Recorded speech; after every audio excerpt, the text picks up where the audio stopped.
Fala pessoal, tudo bem? Aqui é o professor Tiago falando com vocês e vamos resolver juntos aí uma questão do Enem da prova de 2019. Acompanha comigo só o enunciado. Glicólise é um processo que ocorre nas células, convertendo glicose em piruvato. Durante a prática de exercícios físicos que demandam grande quantidade de esforço, a glicose é completamente oxidada na presença de O2, que é o oxigênio do ar. Entretanto, em alguns casos, as células musculares podem sofrer um déficit de O2 e a glicose ser convertida em duas moléculas de ácido lático. As equações termoquímicas para combustão, né, combustão é a reação de queima da glicose e do ácido lático, são respectivamente mostradas a seguir. Então ele dá para a gente as duas equações lá, tanto da combustão, né, da queima da glicose, que é a primeira equação, quanto a queima aí do ácido lático, que é a segunda equação. Cada uma, repare, fornecendo para cada equação o ΔH da reação, né, a variação de entalpia da reação de combustão do processo. Vale a pena a gente observar que os dois ΔH fornecidos, eles têm ΔH negativo, né? O ΔH negativo, o sinal negativo de ΔH para cada uma das equações, se referem às reações exotérmicas, reações que liberam quantidade de energia, liberam calor, o que é propriamente dito aí as reações de combustão. Reações de combustão sempre são exotérmicas.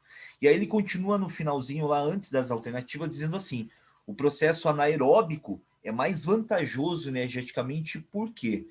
O que a gente precisa prestar bastante atenção no texto e o que ele está pedindo. O que ele forneceu para a gente é o ΔH de duas equações termoquímicas e a partir delas a gente vai ter que responder a pergunta do exercício.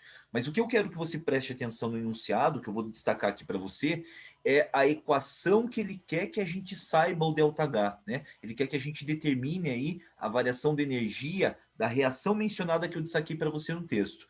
Glicose ser convertida em duas moléculas de ácido lático. A gente pode escrever isso que está escrito no texto da seguinte maneira, aqui nessa equação que eu coloquei para vocês aqui embaixo. Ó. A glicose sendo convertida, ou seja, se transformando em duas moléculas, ali ele fala duas moléculas, mas a gente pode representar isso como 2 mols, né? A cada mol de glicose fornecendo 2 mols de ácido lático. Então eu só copiei aí as substâncias que ele forneceu acima, só que montando a equação que ele comentou no enunciado.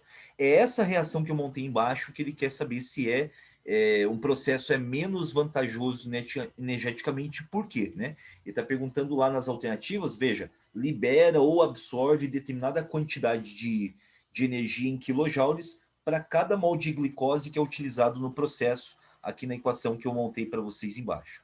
Então, com base nisso, a gente vai pensar o que fazer. Bom, o que a gente vai fazer? Quando o exercício propor para você calcular o ΔH de uma reação, só que para isso ele te dá o ΔH de outras equações, a primeira coisa que tem que vir à sua mente é: eu preciso usar a lei de Hess para resolver isso.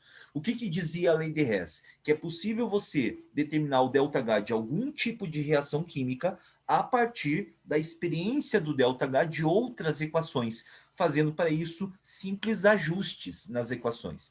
O que seriam esses ajustes? Posso inverter equações, posso multiplicar ou dividir equações por valores necessários.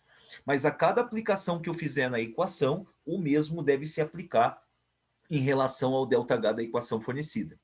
Então, se eu inverter uma equação, eu devo inverter o sinal do ΔH. Se eu multiplicar a equação por um valor x, eu devo multiplicar o ΔH por esse mesmo x. A mesma coisa acontece no caso de uma divisão. Então, o que nós deveremos prestar atenção? A equação problema, a equação que é o objetivo da determinação do ΔH. É essa equação que eu quero saber. É ela que eu quero chegar. Então, o que a gente vai fazer? Eu vou usar as equações fornecidas no problema, as duas equações fornecidas, para determinar a equação problema. O que a equação problema nos mostra? Que você tem aí a glicose do lado do reagente. Então, nas equações lá em cima, eu vou buscar qual equação tem a glicose, primeira coisa, e verificar se realmente a glicose está do lado do reagente. Eu vou observar que a glicose, na equação lá de cima, fornecida no enunciado, sim, ela é a primeira equação e está do lado do reagente. Então, o que nós vamos fazer com essa equação? Simplesmente copiar. Eu simplesmente vou copiar essa equação. Agora, olhando a equação lá de baixo, a última equação que nós desenhamos com base no enunciado. A proposta é que do lado do produto haja a formação de duas moléculas, ou ainda 2 mols, de ácido lático. Então, a gente tem que encontrar uma equação que eu tenha ácido lático e ajustar essa equação para que eu tenha 2 mols ou 2 moléculas de ácido lático do lado do produto da equação. Você vai observar que nas equações fornecidas no texto, o ácido lático é encontrado na segunda equação.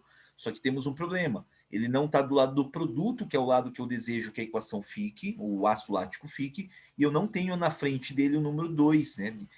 Referindo-se a 2 moléculas, ou ainda melhor, a 2 mols de moléculas. Então, o que nós vamos fazer com essa equação? Eu vou copiar essa equação invertendo a equação e, ao mesmo tempo, multiplicando ela por 2. Então, repare que quando eu desenhei essa equação, ó, eu desenhei o ácido lático do lado do produto, que é o lado desejado, já com os 2 mols na frente. Agora, para desenhar esse 2 aqui na frente, eu tive que multiplicar todos os números do balanceamento por 2. Então, repare que na frente do CO2 ficou 6, na frente da água ficou 6 e na frente do O2 também ficou 6.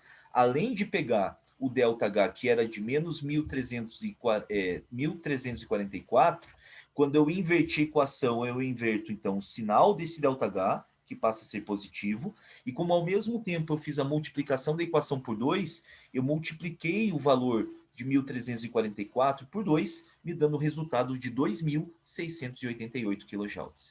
Bom, fazendo todas as adaptações ou os ajustes às equações necessárias, como que eu faço para determinar o ΔH da equação problema?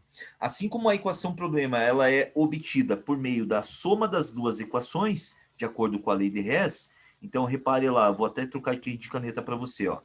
Como você tem lá a soma das duas equações, né, que a gente fez o ajuste. Se eu somar membro a membro, ó, eu corto 6CO2 com 6CO2, eu consigo cortar 6H2O com 6H2O, eu consigo também fazer o corte aqui, ó, de 6O2 com 6O2 do lado do produto da outra equação, sobrando e restando apenas a glicose do lado do reagente e 2 mols, ou 2 moléculas, ou 2 mols de moléculas de ácido lático do lado do produto, que é exatamente o desejado da equação que o exercício pediu, o processo anaeróbico, a transformação da glicose em ácido lático sem a utilização do oxigênio, né? Anaeróbico sem o oxigênio.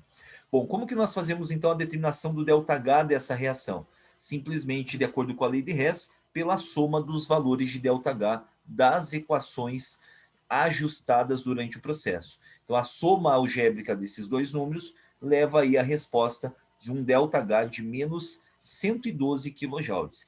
Repare que é menos vantajoso, porque se libera menos energia, por isso menos vantajoso, mas se libera menos energia, portanto menos vantajoso, se libera menos, né, se libera, então, por isso o sinal de menos, 112 kJ para cada mol de glicose nesse processo anaeróbico, o que nos leva à resposta imediata aí da letra A como alternativa correta.